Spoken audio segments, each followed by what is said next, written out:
प्यारे बच्चों, आज के वीडियो में हम लोग देखेंगे properties of determinants.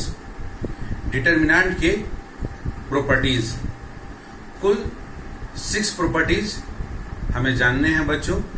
In 6 property के मदद से बच्चों आप NCERT class 12 mathematics text book के एक्सरसाइज 4.2 को बना सकते हो। और इन प्रॉपर्टीज ऑफ डिटर्मिनेंट पर बेस्ड आपको जैक बोर्ड में और सीबीएसई बोर्ड में बच्चों 4 मार्क्स के क्वेश्चन पूछे जाते हैं। क्वेश्चन में बच्चों मेंशन होता है यूजिंग प्रॉपर्टीज ऑफ डिटर्मिनेंट। यदि सवाल में मेंशन है कि यूजिंग प्रॉपर्टीज ऑफ डिटर्मिनेंट, तो आपको केवल प्रॉपर्टीज ऑफ डिटर्मिनेंट को यूज कर ही बनाना है। आप डिटर्मिनेंट को सॉल्व करने का एक्सपेंशन मेथड को डायरेक्ट यूज करते हो तो आपको नंबर नहीं मिलेंगे बच्चों। तो आइए बच्चों, अब एक एक करके हम लोग देखते हैं डिटर्मिनेंट के 6 प्रॉपर्टी। ओके, तो आइए पहला प्रॉपर्टी शुरू करते हैं। प्रॉपर्टीज ऑफ डिटर्मिनेंट में फर्स्ट प्रॉपर्टी है बच्चों, the value of determinants remain unchanged. Determinant का जो वैल्यू है बच्चों, डिटर्मिनेंट का जो वैल्यू है वो अनचेंज है, वो बदलेगा नहीं।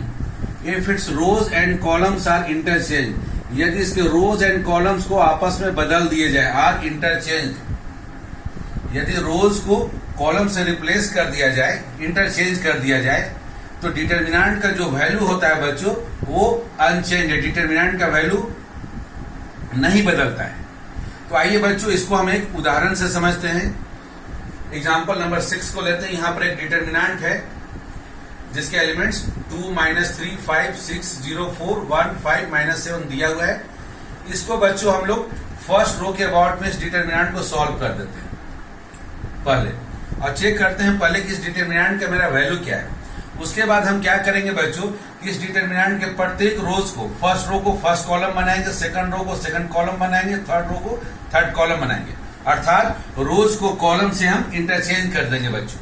और करने के बाद जो नया डिटर्मिनेंट आएगा उसका वैल्यू निकाल कर चेक करेंगे बच्चों, और देखेंगे कि नया जो डिटर्मिनेंट बना 100 और पहले जो डिटर्मिनेंट लाए दोनों के वैल्यू सेम है। यदि सेम आएंगे तो यह पहला प्रॉपर्टी हमारा वेरीफाई होगा बच्चों with the help of one example. वैसे यदि आपको इस प्रॉपर्टी को प्रूव करना है बच्चों, तो आपको एक एग्जाम्पल नंबर्स ना लेकर यहाँ ABCDEFGH लेकर आप जनरल प्रूफ भी कर सकते हैं बच्चों। लेकिन आपको ज्यादा समझ में आए और डिटर्मिनेंट कैसे सॉल्व किया जाता है, इसके लिए मैंने एक उदाहरण का मदद लिया है बच्चों। ओके बच्चों, आइए इसको फर्स्ट रो के अबाउट में सॉल्व करते हैं। सबसे पहले हम एलिमेंट 2 लिख दिए इनटू, उसके बाद इसका साइन -1 का power, first row first column 1 + 1, first row and first column को कवर कर दिए बच्चों। 0, 4, 5, -7 ये आ गया डिटर्मिनेंट आ गया।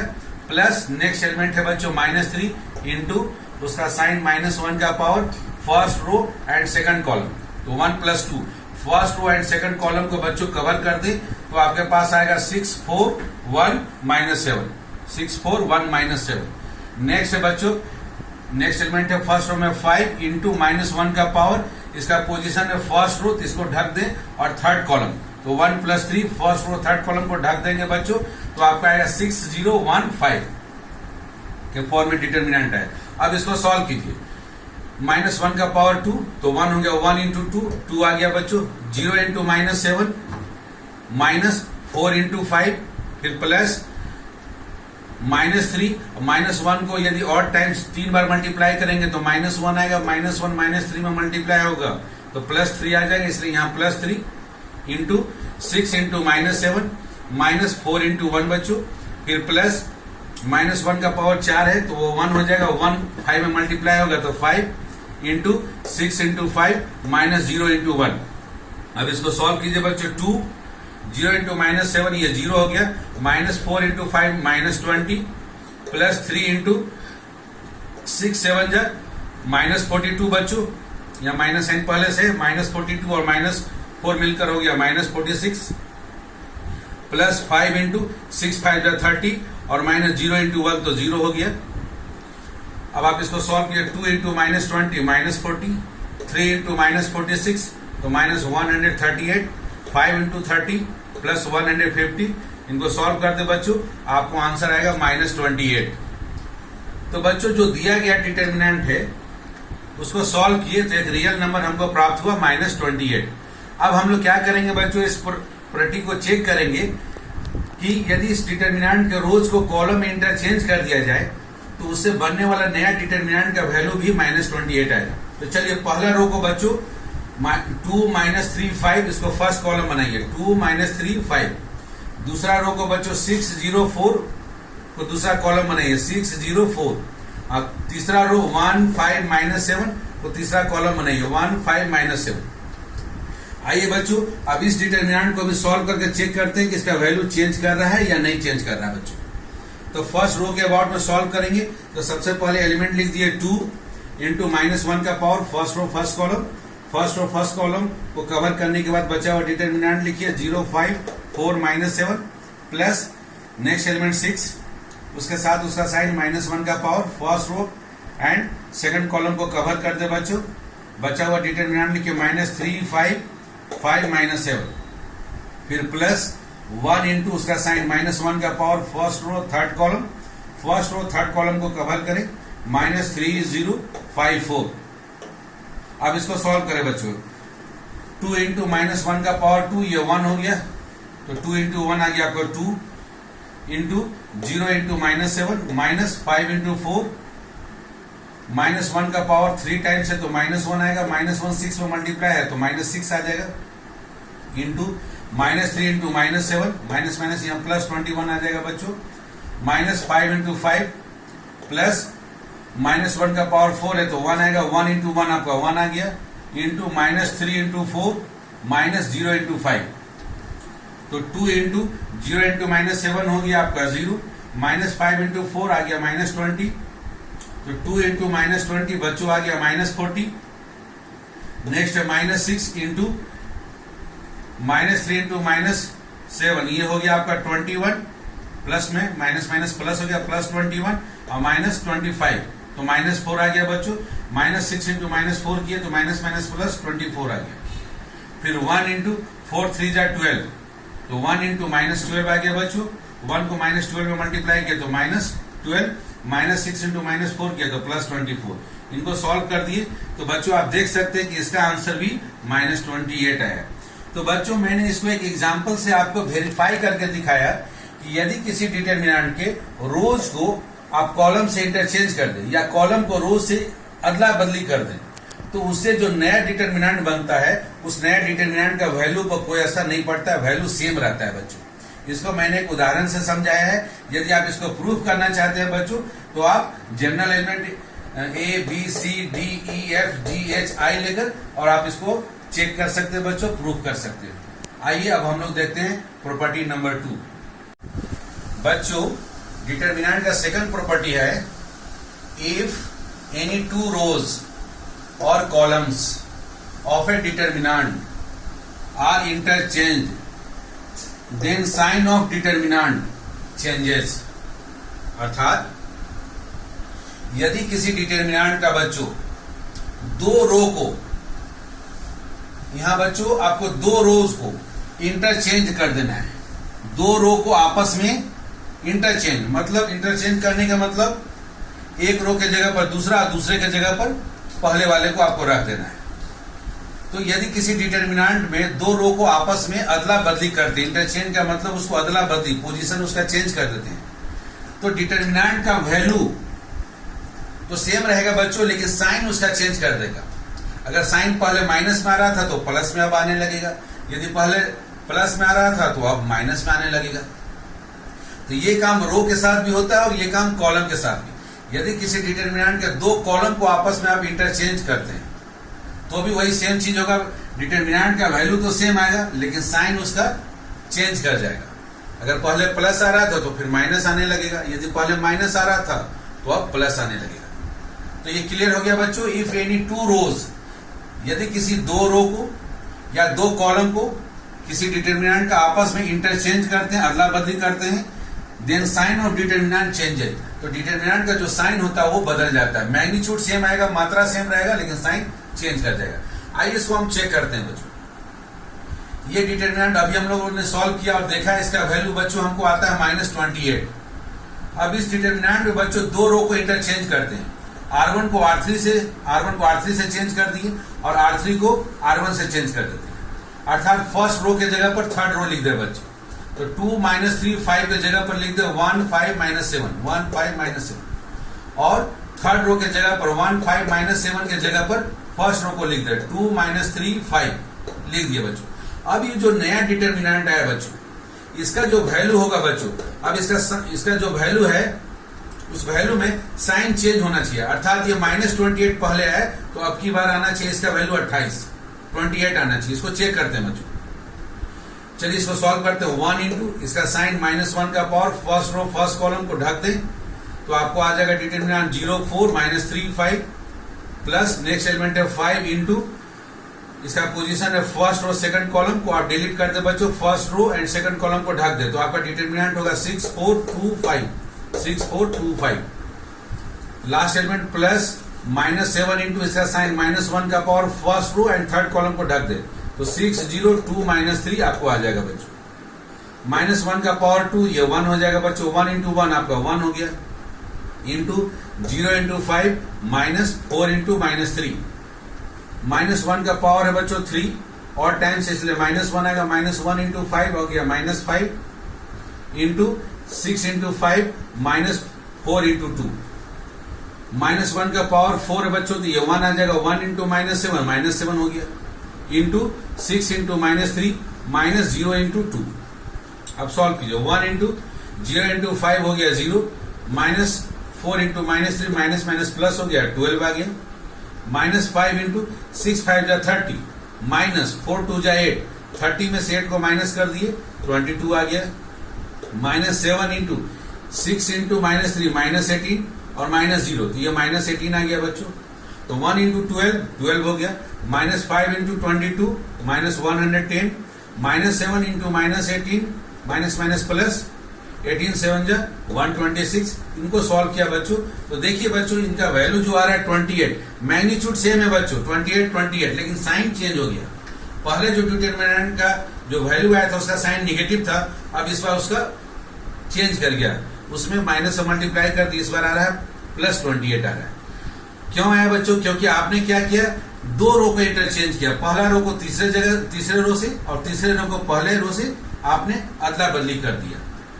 और यही जो अदला बदली किया बच्चों, अगर इस डिटरमिनेंट में आप एक बार फिर से किसी दो रो को आप चेंज कर दे या दो कॉलम को चेंज कर दे तो अगेन बच्चों इस 28 का उल्टा साइन आएगा। 28 का उल्टा साइन मतलब वापस -28 आ जाएगा बच्चों। यदि आपको इस नया जो डिटरमिनेंट आया बच्चों, इसमें किसी दो कॉलम को आपको मन करता है बदलने का, बदल दें, या दो रो को इंटरचेंज करने का मन करता है, कर देंगे बच्चों। तो अब की बार जो वैल्यू आएगा, इस डिटरमिनेंट का जो वैल्यू आ रहा है उसका उल्टा आएगा। इसका यदि 28 साइन है +28 है तो उसका इंटरचेंज करने के बाद साइन हो जाएगा -28। तो आप बोल सकते हैं कि जो नया वाला वैल्यू है वो पहले वाले के बराबर है बच्चों। ओके बच्चों, तो ये क्लियर है कि यदि किसी डिटरमिनेंट के दो रो को केवल इंटरचेंज करेंगे या दो कॉलम को अदला बदली करेंगे तो डिटरमिनेंट का मैग्नीट्यूड सेम रहेगा, मात्रा सेम रहेगा, लेकिन साइन चेंज कर जाएगा बच्चों। ओके, अब आइए हम लोग तीसरा प्रॉपर्टी देखते हैं बच्चों। तीसरा प्रॉपर्टी जो डिटरमिनेंट का है वो बहुत ही इंटरेस्टिंग है। क्यों बच्चों? क्योंकि इसका स्टेटमेंट देखिए, इफ एनी टू रोज और columns of a determinant are identical, that is all corresponding elements are same, then value of determinant is 0। अर्थात यदि बच्चों किसी डिटरमिनेंट का कोई भी दो रो अथवा कोई भी दो कॉलम आइडेंटिकल हो, आइडेंटिकल कहने का मतलब उनके जो भी करस्पॉन्डिंग एलिमेंट्स हैं, पहला वाला एलिमेंट पहले के बराबर, दूसरा वाला एलिमेंट दूसरे के बराबर, तीसरा वाला एलिमेंट तीसरे के बराबर हो, तब उस डिटरमिनेंट को निकालने की जरूरत नहीं है बच्चों। उसका वैल्यू डायरेक्ट आप लिख देंगे 0 आएगा। ये आपको समय को बचाएगा बच्चों।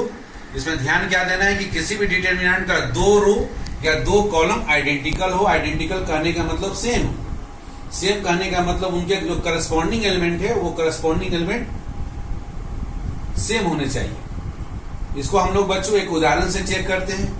एग्जाम्पल हम लोग 8 लेते हैं, 3 2 3 2 2 3 3 2 3। आप बच्चों देख सकते हैं यहाँ पहला रो जो है 3 2 3 है और तीसरा रो है 3 2 3 है। बच्चों यहाँ पहला रो और तीसरा रो क्या है आपका आइडेंटिकल है, सेम है। आप चेक कर सकते हैं पहला रो का पहला एलिमेंट, तीसरा रो का पहला एलिमेंट, दोनों का पहला एलिमेंट सेम है। अगेन पहला रो और तीसरा रो का दोनों एलिमेंट सेकंड जो एलिमेंट है वो सेम है। उसी प्रकार से पहला रो और तीसरा रो का जो थर्ड एलिमेंट है बच्चों वो भी आपका सेम है। तो हम लोग बोल सकते हैं कि पहला रो और तीसरा रो हमारा क्या आइडेंटिकल है, सेम है बच्चों। तब इस डिटरमिनेंट को सॉल्व नहीं करना है, इसका वैल्यू 0 आएगा। लेकिन हम लोग चेक करें इसका वैल्यू 0 होता है या नहीं। तो चलिए इस डिटरमिनेंट को हम लोग पहला रो के अबाउट में एक्सपेंशन मेथड से सॉल्व करते हैं। तो 3 इंटू इसका साइन -1 का power first row first column को आप कवर कर दे बच्चों। फर्स्ट रो फर्स्ट कॉलम को आप कवर कर देंगे तो आपके पास आएगा 2 3 2 3, तो 2 3 2 3 लिख दिए। फिर नेक्स्ट एलिमेंट है बच्चों +2 इंटू -1 का power first row second column. तो इस बार फर्स्ट रो और सेकंड कॉलम को कवर कर दे बच्चों। फर्स्ट रो सेकंड कॉलम को कवर कर दिए, बचा क्या 2 3 3 3, तो 2 3 3 3 बच्चों। लास्ट एलिमेंट है +3 इंटू इसका पोजीशन है फर्स्ट रो, तो फर्स्ट रो को आप कवर कर दें एंड थर्ड कॉलम। तो आपका क्या बचा डिटरमिनेंट 2 2 3 2, 2 2 3 2। अब इस सेकंड ऑर्डर के डिटरमिनेंट को बच्चों आप सॉल्व कर दें। -1 का पावर 2, ये 1 हो गया, 1 इंटू 3 3 आ गया, इंटू 2 इंटू 3 -3 इंटू 2, -1 का पावर 3 है, -1 हो जाएगा, -1 इंटू 2 -2 इंटू 2 इंटू 3 -3 इंटू 3, -1 का पावर 4 बच्चों ये आ गया 1, 1 इंटू 3 ये हो गया 3 इंटू 2 इंटू 2 -2 इंटू 3, तो 3 इंटू 2 3 जा 6 -3 2 जा 6, 6 -6 ये हो गया 0 बच्चों।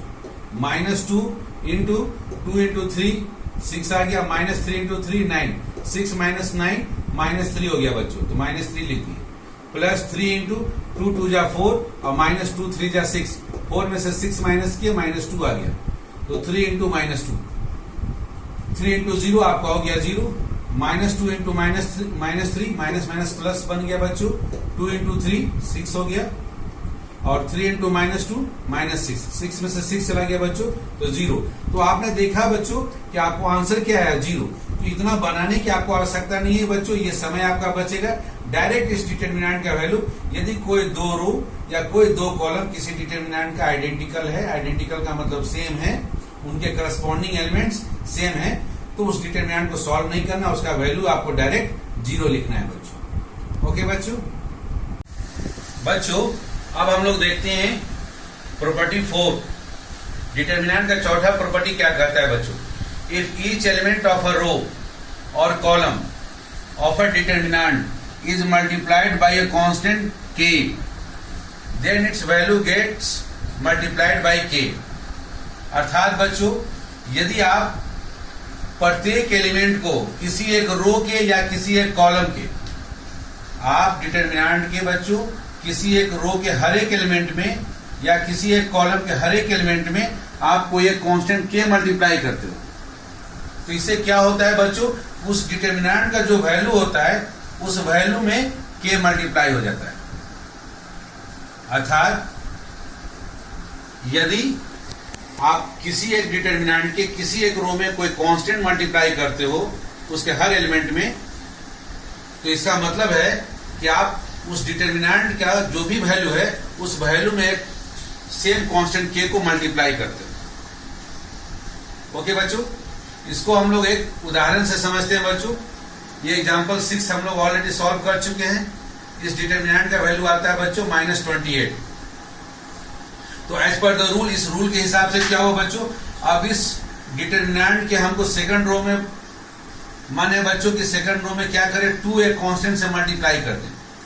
तो सेकंड रो में हम मल्टीप्लाई करेंगे तो सेकंड रो चेंज हो जाएगा बच्चों, 12 0 और 8 हो गया, बाकी एलिमेंट सेम रहेगा बच्चों। अब ये सेकंड रो में आपने जो मल्टीप्लाई किया इसका फर्क क्या पड़ा बच्चों, तो पहले वाले जो डिटरमिनेंट का वैल्यू आ रहा था -28, अब इस -28 में बच्चों ये कांस्टेंट क्या हो गया, मल्टीप्लाई हो गया। अर्थात इस डिटरमिनेंट को सॉल्व करेंगे तो -28 × 2 -56 हमारा आंसर होना चाहिए।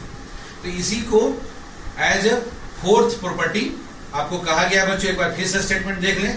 If each element of a row और कॉलम, यदि किसी डिटरमिनेंट का प्रत्येक एलिमेंट किसी एक रो का या किसी एक कॉलम का में कोई एक कांस्टेंट के मल्टीप्लाई करते हैं, तो क्या होता है उसका मतलब? उसका मतलब होता है कि उस डिटरमिनेंट का जो भी वैल्यू है, ये जो वैल्यू करने का मतलब यहाँ डिटरमिनेंट का वैल्यू, तो डिटरमिनेंट के वैल्यू में के क्या होता है बच्चों? मल्टीप्लाई हो जाता है। ये है आपका फोर्थ प्रॉपर्टी कि यदि किसी डिटरमिनेंट के किसी एक रो या किसी एक कॉलम के हर एक एलिमेंट में किसी एक कांस्टेंट के से मल्टीप्लाई करते हैं, तो इसका मतलब होता है कि उस डिटरमिनेंट का जो वैल्यू है उस वैल्यू में कांस्टेंट के मल्टीप्लाई हो गया। अब इसी को हम लोग वेरीफाई कर रहे हैं, चेक कर रहे हैं बच्चों। आइए अब इस डिटरमिनेंट को सॉल्व करते हैं। हम लोग फर्स्ट रो के अबाउट में बच्चों सॉल्व करते हैं। तो फर्स्ट रो में सबसे पहले आप एलिमेंट लिखिए 2 इंटू उसका साइन लिखिए बच्चों -1 का power first row first column.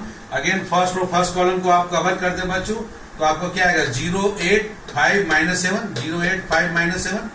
Next element बच्चों आप -3 लिखे, -3 इंटू उसका साइन -1 का power first row and second column को कवर कर दें, तो क्या आएगा 12 8 1 -7। लास्ट एलिमेंट है बच्चों 5 इंटू उसका साइन -1 का power first row and third column को कवर कर दे बच्चों। डिटरमिनेंट आ गया 12 0 1 5 12 0 1 5। अब इसको सॉल्व करें।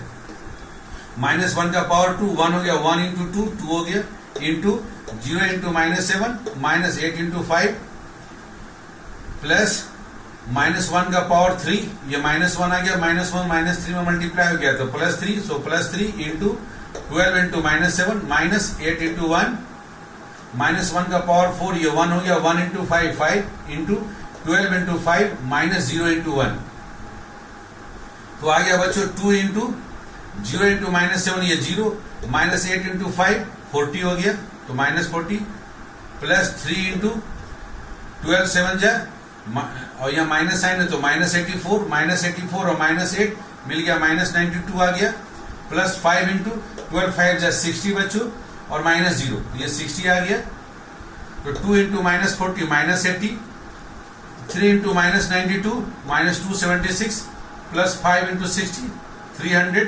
इनको सॉल्व करें बच्चों तो आपको आएगा -56 का मतलब 2 मल्टीप्लाई हो गया। डिटरमिनेंट का जो वैल्यू था बच्चों -28, पहले वाला जो डिटरमिनेंट था -28, इस -28 में आपका क्या हो गया, ये कांस्टेंट के मल्टीप्लाई हो गया। कांस्टेंट यहाँ पर के क्या है बच्चों 2 है, तो यही है आपका फोर्थ प्रॉपर्टी। ओके बच्चों, तो आप देख चुके हैं, इसको एक एग्जांपल से आपने देख लिया कि यदि किसी डिटरमिनेंट का किसी एक रो या किसी एक कॉलम के प्रत्येक एलिमेंट में किसी कांस्टेंट के से मल्टीप्लाई करते हैं, तो इस मल्टीप्लिकेशन का मतलब होता है कि ये कांस्टेंट उस डिटरमिनेंट के वैल्यू में मल्टीप्लाई हो गया। ओके बच्चों, अब आइए हम लोग देखते हैं नेक्स्ट प्रॉपर्टी। पांचवा प्रॉपर्टी है बच्चों डिटरमिनेंट का, इफ सम और all elements of a row or column of a determinant are expressed as sum of 2 or more terms, then the determinant can be expressed as sum of 2 or more determinants। अर्थात बच्चों यदि किसी determinant में उसका एक रो या उसके एक कॉलम में के जो एलिमेंट्स हैं वो दो या दो से ज्यादा एलिमेंट्स के सम के रूप में लिखे गए हैं, तो बच्चों हम लोग उस डिटरमिनेंट को दो या दो से ज्यादा डिटरमिनेंट के सम के रूप में लिख सकते हैं। ओके बच्चों, कहने का मतलब है कि यदि आपके पास एग्जामिनर ने एक डिटरमिनेंट दिया और उस डिटरमिनेंट का एक रो या एक कॉलम दो या दो से ज्यादा एलिमेंट्स के सम के रूप में, योग के रूप में लिखा हुआ है, प्लस साइन देकर लिखा हुआ है, तो दिए गए डिटरमिनेंट को बच्चों दो या दो से ज्यादा डिटर्मिनेंट के सम योग के रूप में, जोड़ के रूप में हम लोग लिख सकते हैं। इसको हम लोग बच्चों एक उदाहरण से समझते हैं। एग्जाम्पल नंबर 10 लेते हैं बच्चों। हमको शो करना है ऐसा एक डिटर्मिनेंट दिया हुआ A B C, a plus 2x, b plus 2y, c plus 2z, x y z is equal to 0। तो बच्चों आप यहाँ देख रहे हैं कि इस डिटर्मिनेंट का जो सेकंड रो है बच्चों, ये क्या लिखा हुआ है, दो दो एलिमेंट्स के सम के रूप में लिखा हुआ है, दो एलिमेंट्स का योग लिखा हुआ है बच्चों। तो इस डिटर्मिनेंट को हम लोग बच्चों दो डिटर्मिनेंट के सम के रूप में, दो डिटर्मिनेंट के योग के रूप में इस डिटर्मिनेंट को लिख सकते हैं। और जो दो डिटर्मिनेंट लिखेंगे बच्चों, उन दो डिटर्मिनेंट में बाकी के एलिमेंट्स को हम एज इट इज रहने देंगे, first row and third row को एज इट इज रहने दिए, और केवल बच्चों सेकंड रो में चेंज करेंगे। सेकंड रो में पहले डिटर्मिनेंट में सभी का फर्स्ट एलिमेंट लिखेंगे ए बी सी, सभी का first element A B C, और सेकंड डिटर्मिनेंट में सभी का सेकंड एलिमेंट लिखेंगे 2x, 2y, 2z। अगर बच्चों ये 3 एलिमेंट्स के सम के रूप में होता है, इसको हम लोग फिर से तीसरा डिटर्मिनेंट लिखते, और तीसरा डिटर्मिनेंट में पहला रो और तीसरा रो को सेम रहने देते, और फिर सेकंड कॉलम में हम लोग तीसरा जो एलिमेंट लिखा हुआ रहता है बच्चों, उसको लिखते बच्चों। तो आप समझ गए बच्चों कि यदि किसी डिटर्मिनेंट का किसी एक रो या किसी एक कॉलम के एलिमेंट्स दो या दो से ज्यादा एलिमेंट्स के सम के रूप में लिखे गए हैं, तो उस डिटर्मिनेंट को दो या दो से ज्यादा डिटर्मिनेंट के योग के रूप में, जोड़ के रूप में हम लोग एक्सप्रेस कर सकते हैं, लिख सकते हैं बच्चों। तो ओके बच्चों, ये दिए गए डिटर्मिनेंट को हम दो डिटर्मिनेंट के सम के रूप में लिख दिए। क्यों लिखे? क्योंकि इसका जो दूसरा रो है दो दो एलिमेंट्स के सम के रूप में, योग के रूप में लिखा हुआ है, तो इसको दो डिटर्मिनेंट के योग के रूप में लिख दिए। लिखने का तरीका हुआ कि बाकी का जो रो जिसमें कि कोई सम नहीं लिखा हुआ है, उसके एलिमेंट्स को हम एज इट इज लिख दें, और पहले वाले डिटर्मिनेंट में हम लोग सभी जो दिया गया डिटर्मिनेंट है उसका पहला एलिमेंट को लिखेंगे, दूसरे वाले डिटर्मिनेंट में जो योग के रूप में दूसरा एलिमेंट दिया गया वो सारे दूसरे एलिमेंट लिखे जाएंगे। यदि 3 एलिमेंट का योग होता तो तीसरे डिटर्मिनेंट में पहला रो और तीसरा रो सेम रहता और तीसरा एलिमेंट लिखा जाता। आइए बच्चों अब इसको सॉल्व करते हैं। ए बी सी और ए बी सी, यहाँ बच्चों देख रहे हैं कि आपका पहला रो एंड दूसरा रो आपका सेम है बच्चों। तो आप already property, third number property आप पढ़ चुके हैं बच्चों। इस थर्ड नंबर प्रॉपर्टी से हम लोग जानते हैं कि यदि दो रो सेम हो तो उस डिटर्मिनेंट का वैल्यू क्या हो जाएगा बच्चों, 0 हो जाएगा। और प्रॉपर्टी 4 में अभी आपने देखा बच्चों कि यदि किसी डिटर्मिनेंट के किसी रो में कोई कांस्टेंट मल्टीप्लाई है, यहाँ पर 2 2 2 कांस्टेंट मल्टीप्लाई है, तो ये 2 क्या होता है बच्चों, इस पूरे डिटर्मिनेंट में मल्टीप्लाई हो जाता है। तो इस 2 को हम लोग यहाँ से बाहर कर लिए। ये 2 बच्चों बाहर करने के बाद जो डिटर्मिनेंट बचा उस डिटर्मिनेंट में मल्टीप्लाई हो जाता है। ये है हमारा 4th नंबर प्रॉपर्टी बच्चों। तो अगेन बच्चों यहाँ पर आप देखेंगे तो यहाँ पर आपका सेकंड रो एंड आपका ये थर्ड रो बच्चों सेम हो रहा है बच्चों, आइडेंटिकल हो रहा है। तो अगेन यहाँ प्रॉपर्टी नंबर 3 लगाया। यदि किसी डिटर्मिनेंट का 2 रो या 2 कॉलम सेम हो तो उसको सॉल्व करने की जरूरत नहीं है, इसका वैल्यू हो जाएगा 0। तो बच्चों आपको आंसर आ जाएगा 0 प्लस 2 इंटू 0। 2 में 0 से मल्टीप्लाई हो गया 0, 0 प्लस 0 हो गया 0। तो देखा बच्चों आपने, लेफ्ट हैंड साइड से हम लोग शुरू किए और राइट हैंड साइड हम लोगों को 0 आ गया। इस तरह से ये बच्चों प्रूव्ड होता है। ये बच्चों डिटर्मिनेंट का आखिरी 6th प्रॉपर्टी है, if each element of any row और column of a determinant the equimultiples of corresponding elements of other row or column are added, then value of determinant remains the same। अर्थात बच्चों कहने का मतलब है बच्चों कि if each element of any row or column of a determinant, किसी determinant का प्रत्येक एलिमेंट, किसी एक रो का या किसी एक कॉलम का प्रत्येक एलिमेंट में आप क्या करें, किसी सेम कांस्टेंट से किसी दूसरे रो या दूसरे कॉलम में मल्टीप्लाई कर दें और उसके करस्पॉन्डिंग एलिमेंट को जोड़ दे बच्चों। तो डिटर्मिनेंट के वैल्यू पर कोई प्रभाव नहीं पड़ता है। डिटर्मिनेंट का वैल्यू देखिए बच्चों, रिमेन सेम, डिटर्मिनेंट का वैल्यू सेम रहेगा। अर्थात डिटर्मिनेंट के किसी एक रो में किसी दूसरे रो में किसी कांस्टेंट से मल्टीप्लाई कर कर आप जोड़ दें, डिटर्मिनेंट पर कोई फर्क नहीं पड़ता है। अर्थात आप यहां इस तरह से समझा सकते हैं बच्चों, एक डिटर्मिनेंट का ith रो है और ith रो में आप क्या किए, आपने ith रो में जोड़ दिया, किसको जोड़ दिया, jth कॉलम। बच्चों ith रो में हम लोग क्या करते हैं, ith रो में jth रो के हर एलिमेंट में कांस्टेंट k से मल्टीप्लाई कर देते हैं और मल्टीप्लिकेशन के बाद जो रिजल्ट आता है उस रिजल्ट को हम ith रो के करस्पॉन्डिंग एलिमेंट्स में जोड़ देते हैं बच्चों। जोड़ने से डिटर्मिनेंट पर कोई फर्क नहीं पड़ता है बच्चों। यही काम आप कॉलम के साथ भी कर सकते हैं कि किसी डिटर्मिनेंट का ith कॉलम में आपने क्या किया कि उसी डिटर्मिनेंट के jth कॉलम में k से मल्टीप्लाई किया, उसके हर एलिमेंट में k से मल्टीप्लाई किया और मल्टीप्लाई करने के बाद करस्पॉन्डिंग एलिमेंट में जोड़ दिया बच्चों। जोड़ने के बाद जो नया डिटर्मिनेंट है वो और पहला वाला जो डिटर्मिनेंट है दोनों का वैल्यू सेम रहेगा, डिटर्मिनेंट पर कोई फर्क नहीं पड़ेगा बच्चों। आइए इसको हम लोग बच्चों एक एग्जांपल से समझते हैं। एक्सरसाइज 4.2 क्वेश्चन नंबर 1 को उठाते हैं बच्चों। क्वेश्चन में साफ लिखा हुआ रहता है बच्चों, using the property of determinants. जब लिखा हुआ है बच्चों using the property of determinant, तो आपको जो 6 प्रॉपर्टी दिए गए हैं उन्हीं 6 में से कुछ प्रॉपर्टी को यूज करना है। यदि आप इसको मेथड ऑफ एक्सपेंशन से इस डिटर्मिनेंट को ओपन करके सॉल्व कर देते हैं और 0 ला देते हैं तो आपको नंबर नहीं मिलेगा बच्चों। तो आपको प्रॉपर्टी ऑफ डिटर्मिनेंट को यूज करके दिखाना है बच्चों कि इस डिटर्मिनेंट का वैल्यू 0 आएगा।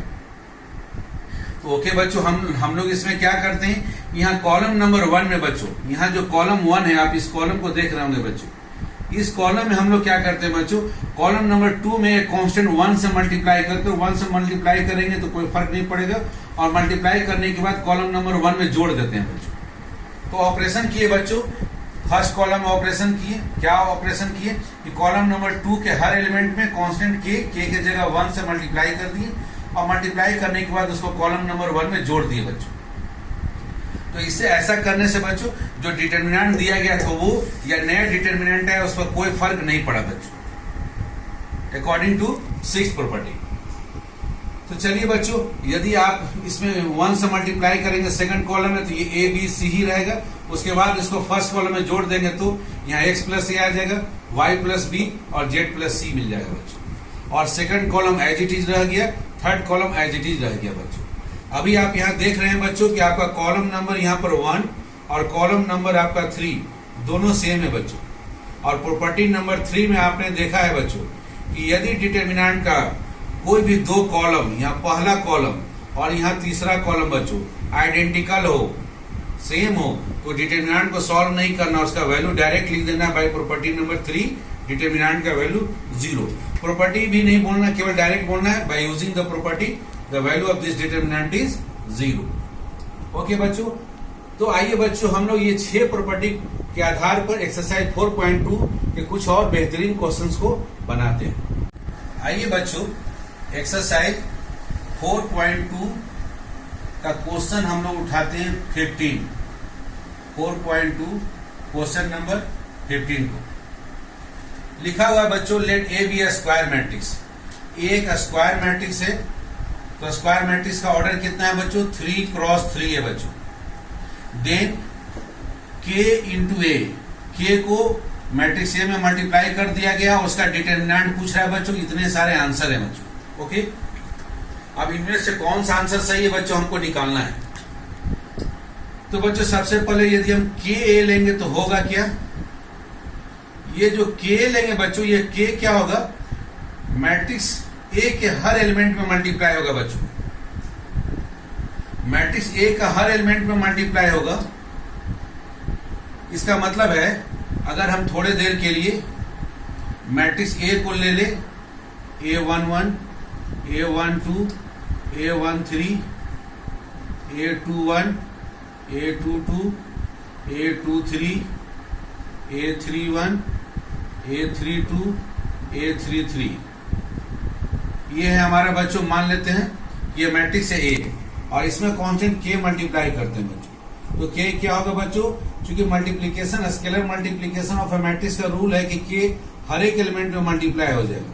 तो के A11 के टाइम्स A12 और के times A13 and so on आएगा बच्चों, के टाइम्स A21 के टाइम्स A22 के टाइम्स A23 एंड के टाइम्स A31 के टाइम्स A32 और के टाइम्स A33 आएगा बच्चों। ये मैट्रिक्स हो गया बच्चों हमारा के ए। अब इसका डिटर्मिनेंट पूछ रहा है बच्चों कि के का डिटर्मिनेंट बताइए। तो आप सीखे बच्चों, कांस्टेंट आपका फर्स्ट रो में भी मल्टीप्लाई है, सेकंड रो में भी मल्टीप्लाई है, थर्ड रो में भी मल्टीप्लाई है। तो फर्स्ट रो से बाहर करेंगे तो के आ जाएगा बच्चों, सेकंड रो से बाहर करेंगे तो फिर से के आएगा, थर्ड रो से बाहर करेंगे तो के आएगा बच्चों।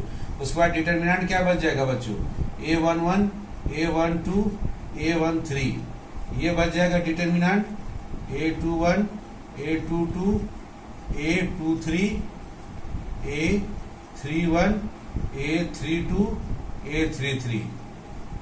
तो आप देख सकते हैं बच्चों कि के मैट्रिक्स का जो डिटर्मिनेंट है वो क्या हो गया, के का पावर 3, और ये क्या है बच्चों, ये आपका डिटर्मिनेंट ए है बच्चों।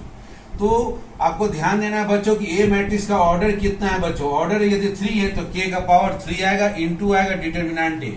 यदि ए मैट्रिक्स का ऑर्डर 2 होता है बच्चों तो आंसर आता है के का पावर 2 इंटू डिटर्मिनेंट ए। तो ए मैट्रिक्स के ऑर्डर पर डिपेंड करता है बच्चों कि के का पावर क्या होगा। यदि ए मैट्रिक्स बच्चों आपका ए स्क्वायर मैट्रिक्स होगा n क्रॉस n ऑर्डर का बच्चों, और उस समय आपको पूछेगा कि के को आपने मैट्रिक्स के हर एलिमेंट में मल्टीप्लाई कर दिया, उसका डिटर्मिनेंट क्या होगा। तो के आपका पहला रो से भी बाहर आएगा, दूसरा से भी बाहर आएगा, n टाइम्स बाहर आएगा बच्चों। तो के का पावर n इंटू डिटर्मिनेंट ए हो जाएगा बच्चों। तो इस हिसाब से बच्चों आपका करेक्ट आंसर के का पावर 3 इंटू डिटर्मिनेंट ए, ये आंसर होगा आपका सी बच्चों।